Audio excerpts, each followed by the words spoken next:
Hello everyone, welcome to Program Guru. In this video, I will show you how to disable the startup sound on a Mac. The startup sound is the sound your Mac plays when it turns on or restarts.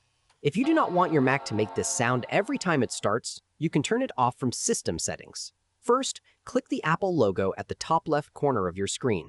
From the menu, click System Settings. In the System Settings window, look at the left side menu. Scroll down if needed and click Sound. Now you will see the sound settings screen. At the top, you will see the sound effects section. In this section, look for the option called Play Sound on Startup. This option controls whether your Mac plays a sound when it starts. If the switch is turned on, your Mac will play the startup sound. To disable the startup sound, click the switch next to Play Sound on Startup.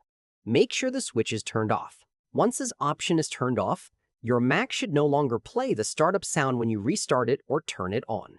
You do not need to click Save. macOS applies this change automatically.